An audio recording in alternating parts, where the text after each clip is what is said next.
क्या हुआ सासू माँ, आज आपके चेहरे का रंग कैसे उड़ गया। प्राची जब अगले दिन अपनी मम्मी पापा और पुलिस के साथ अपने ससुराल पहुंची तो उसे देखकर सभी के पैरों तले से जमीन खिसक गई। प्राची अपनी सास के पास जाकर धीरे से बोली, क्या हुआ सासू माँ, आज आपके चेहरे का रंग कैसे उड़ गया। अरे घबराइए मत, ये लोग आपकी खूब सेवा करेंगे। जो सेवा मैं नहीं कर पाई वो सेवा अब ये लोग करेंगे। अब जेल में आराम से बैठकर एसी की ठंडी हवा खाना। इतना सुनते ही प्राची के पति राजवीर ने प्राची को थप्पड़ मारना चाहा, लेकिन प्राची ने तुरंत राजीव का हाथ पकड़ लिया और एक जोरदार तमाचा राजवीर के गाल पर इतनी जोर से मारा कि उसका कान झनझनाने लगा। तभी प्राची ने कहा, क्या हुआ राजवीर, दर्द हुआ ना। हाँ, ऐसे ही दर्द मुझे भी होता था जब तुम दोनों माँ बेटे मुझ पर हाथ उठाते थे। प्राची एक पढ़ी लिखी और समझदार लड़की थी। राजवीर के पिता प्राची के घर पर अपने बेटे का रिश्ता लेकर आए थे।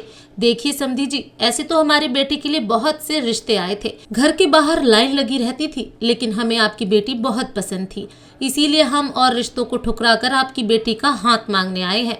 देखिए, हमें पैसा और कोई दहेज नहीं चाहिए, हमारे पास सब कुछ है, कोई कमी नहीं है जो हम दहेज की मांग करेंगे। हमें तो बस आपकी बेटी ही चाहिए जो हमारे साथ खुशी खुशी अच्छे से रहे। तभी प्राची के पिता मनोहर जी हाथ जोड़कर बोले, देखो जी, अगर आप जैसा परिवार मेरी बेटी को मिल जाए तो मैं खुद को धन्य समझूंगा।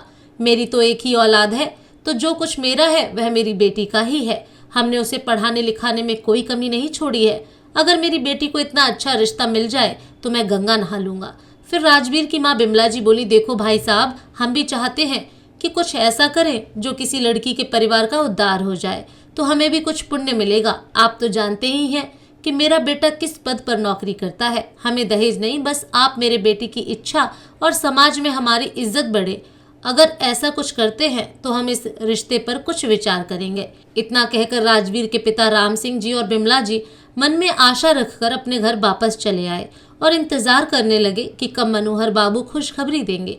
तभी बिमला जी की बेटी मीना उनके पास आकर बोली, देखो माँ, मेरा एक ही भाई है, मेरे भी कुछ अरमान थे कि भाई की शादी होगी तब मुझे भी सोने का हार मिलेगा, पर आप लोगों ने तो दहेज लेने से ही मना कर दिया।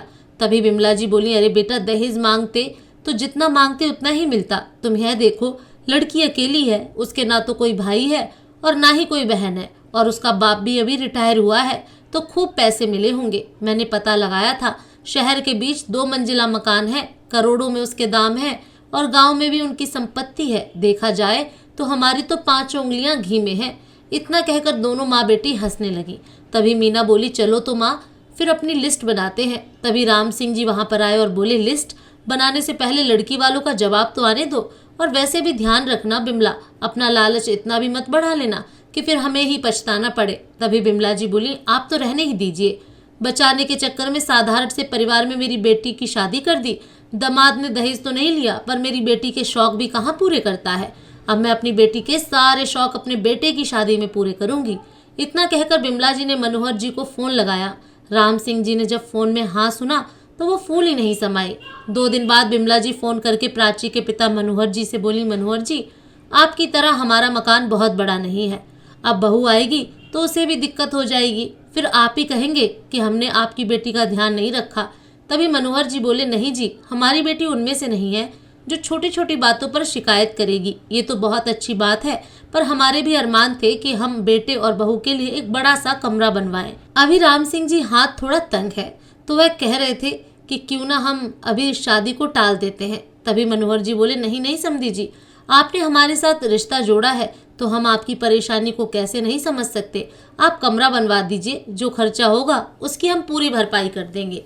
तभी बिमला जी बोली कि हमें ये सब अच्छा नहीं लगता, क्योंकि हम दहेज के खिलाफ हैं, ये बात तो आप भी जानते हैं, और फिर आप भी तो परेशान हो जाएंगे। मनोहर जी ने 1-2 बार कहा तो बिमला जी मान गई। फिर क्या था, बिमला जी ने ऊपर बड़ा सा कमरा, रसोई के साथ पूरा सेट बनवाया, सुख सुविधा के सारे सामान मंगवाए और लाखों का बिल मनोहर जी को भिजवा दिया, जिसे देखकर लड़की वाले हैरान हो गए।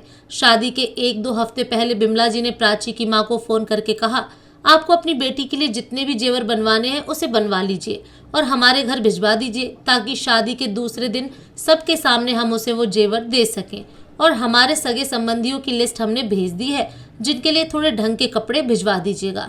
जैसे जैसे शादी के दिन नजदीक आ रहे थे, वैसे वैसे प्राची के ससुराल वालों की मांग बढ़ती जा रही थी। तभी प्राची की माँ प्राची के पापा से बोली, ये कैसे घर में आपने मेरी बेटी का रिश्ता कर दिया, जिन्होंने पहले तो दान दहेज से इनकार कर दिया और अब अपने घर की हर एक एक चीज के लिए पैसे हमसे मांग रहे हैं। क्या लालच में वह अपनी इंसानियत भी भूल गए हैं? अपने सारे शौक पूरे करने के लिए अपने बेटे की शादी को जरिया बना रहे हैं।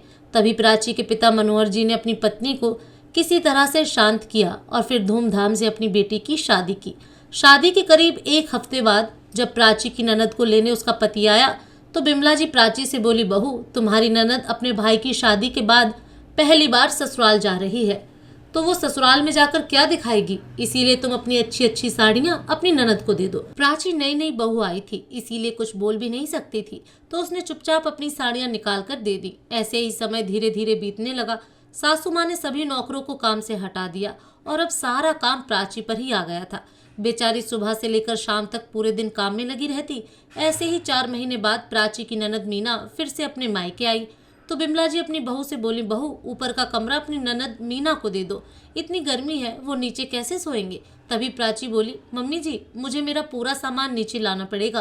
तभी बिमला जी ने कहा कि बहू, तुम ही बताओ, अब दामाद जी के सामने हमारी क्या ही इज्जत रह जाएगी, कुछ ना कुछ तो करना ही पड़ेगा। एक काम करो, तुम अपने पापा के पास फोन करो और उनसे कहो कि एक एसी भिजवा दें, ताकि उसे नीचे के कमरे में लगवा देंगे, फिर ये लोग आराम से अपने नीचे के कमरे में सो जाएंगे। प्राची बोली, मम्मी जी, मेरे पापा अभी तक शादी का कर्ज भी नहीं चुका पाए होंगे और फिर ऊपर से मैं उनके सामने अलग डिमांड रख दूं, यह मुझसे नहीं होगा। मैं अपने पापा से कुछ भी नहीं कहूंगी, समझिए आप। तभी बिमला जी ने चटाक से एक जोरदार तमाचा प्राची के गाल पर रख दिया और बोली कि बड़ों से बात करने की तमीज भी नहीं है तुझे, चुपचाप अपना सामान नीचे वाले कमरे में रख। उस कमरे में मेरी बेटी और दामाद सोएंगे, भिखमंगे घर की। तेरी इतनी औकात नहीं है कि तू मुझे समझाएगी। प्राची बेचारी चुपचाप नीचे वाले कमरे में शिफ्ट हो गई और वो मन ही मन सोचने लगी कि पापा ने शादी का कर्ज चुकाने के लिए गांव की जमीन बेच दी, रिटायरमेंट के पैसों से दामाद को 4 पहियों वाली गाड़ी दे दी और जेवर बनवाए। उनका हाथ पूरी तरह से खाली हो चुका है। कुछ दिन बाद प्राची के ससुर जी का देहांत हो गया। अब तो बिमला जी ने पूरी तरह से प्राची पर अत्याचार करना शुरू कर दिया। हद तो तब हो गई जब प्राची का बदन बुखार से तप रहा था और बाहर से जोर जोर से हंसने की आवाज आ रही थी। जब वह बाहर आई तो उसने देखा कि उसकी सास बिमला जी घर में आए हुए मेहमानों से अपने बेटे की दूसरी शादी की बात कर रही थी। और जब मेहमानों ने प्राची के बारे में पूछा तो उसे घर की नौकरानी बताकर बर्तन धोने पर लगा दिया। ये सब देखकर प्राची बहुत रोई और मेहमानों के जाने के बाद प्राची ने इस बात का विरोध किया। तो बिमला जी बोली, अरे अब देखना, मेरी बेटी की तो जिंदगी ही संवर जाएगी। करोड़पति घर से रिश्ता आया है, अब तो जैसे भिखमंगे घर की कोई जरूरत नहीं है। इतना कहते हुए बिमला जी ने प्राची को पीछे की तरफ धक्का दिया तो पीछे से अचानक प्राची की माँ ने उसे संभाल लिया, क्योंकि उसी टाइम प्राची के माँ और पापा दोनों ही प्राची से मिलने के लिए आए थे। प्राची की माँ ने जैसे ही देखा कि प्राची बुखार से तप रही है तो उन्हें बहुत गुस्सा आया और उन्होंने एक तमाचा बिमला जी के गाल पर रख दिया और बोली, आपकी हिम्मत भी कैसे हुई मेरी बेटी के साथ ऐसा करने की। हम आपकी सारी फरमाइश पूरी करते जा रहे हैं तो इसका मतलब यह नहीं है कि हम लोग कमजोर हैं या फिर आप लोगों से डर गए हैं। बिमला जी एक थप्पड़ खाकर ही चुपचाप खड़ी हो गई। इतने में ही बिमला जी का बेटा तमतमाते हुए आया और प्राची की माँ को उल्टा सीधा सुनाने लगा। तो प्राची की माँ ने उसे भी खींच कर एक तमाचा जड़ दिया और वह गुस्से में बोली, बिल्कुल चुप, खबरदार, अगर एक शब्द भी अपने मुंह से निकाला तो आप सब दहेज के लालच में अपनी इंसानियत भी भूल गए। और बिमला जी, आप एक बेटी की माँ होते हुए भी आपने दूसरे की बेटी के साथ ऐसा व्यवहार किया।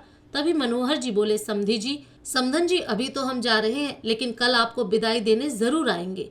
इतना कहकर वो अपनी बेटी प्राची को अपने साथ लेकर वहां से चले गए। अगले दिन प्राची अपने पापा और पुलिस के साथ अपने ससुराल पहुंची, जिसे देखकर प्राची के ससुराल वालों के होश उड़ गए।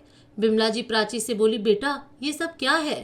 तभी प्राची बोली, मम्मी जी, ये लोग आज से आपकी खातिरदारी करेंगे, ये आप सबको अपने साथ ले जाने के लिए आए हैं। आपको जितनी सेवा करवानी है आराम से करवाना, ये लोग मुफ्त में आपकी सेवा करेंगे। तभी प्राची की सास हाथ जोड़कर प्राची की मम्मी पापा के सामने गिड़गिड़ाने लगी, लेकिन उन्होंने बिमला जी की एक न सुनी। तभी प्राची बोली, तो ठीक है मम्मी जी, आप इन कागजात पर साइन कर दीजिए। साइन करने के बाद ये लोग आपको कहीं नहीं लेकर जाएंगे। तभी बिमला जी बोली, बेटा ये किस चीज़ के पेपर है। तो प्राची ने कहा कि मम्मी जी, आप शायद भूल रही हैं, अभी आपकी इतनी औकात नहीं है कि आप मेरे सामने सवाल जवाब करें, या तो आप साइन कीजिए या फिर। इतने बिमला जी हड़बड़ाते हुए बोली, ना बेटा, इतने में बिमला जी हड़बड़ाते हुए बोली, ना बेटा ना, लाओ, बताओ कहाँ साइन करने हैं। और बिमला जी ने बिना पढ़े ही उस पर साइन कर दिए। बिमला जी का बेटा और बेटी मुंह ताकते रह गए। साइन करने के बाद प्राची अपनी सास से बोली, माँ जी, आज से इस घर पर मेरे मम्मी पापा का अधिकार है। ये सुनते ही बिमला जी के पैरों तले जमीन खिसक गई। तभी बिमला जी के बेटे राजवीर को भी बहुत गुस्सा आया। वो फिर से प्राची को सुनाने लगा। तभी प्राची ने कहा, राजवीर जी, आप शायद भूल रहे हैं कि इस घर में हर एक एक चीज मेरे पापा के पैसों की आई हुई है, तो इस घर पर अधिकार भी मेरे मम्मी पापा का ही हुआ ना। रही बात घर की, तो घर भी मेरे मम्मी पापा के पैसों से ही बना था। अब आप सब लोग यहाँ से जाइए और आराम से जेल की हवा खाइए, और वहाँ पर पुलिस वालों से बोल देना कि मेरी बेटी के लिए एसी चाहिए, तो ये लोग आपकी बेटी के लिए एसी भी लगवा देंगे। तभी पुलिस वालों ने बिमला जी और उसके परिवार को गाड़ी में बिठाया और अपने साथ ले गए, और बिमला जी बस गिड़गिड़ाती रह गई। दोस्तों, आपको ये कहानी कैसी लगी कमेंट करके ज़रूर बताएं। आपको क्या लगता है, प्राची ने सही किया या गलत? कमेंट करके ज़रूर बताएं।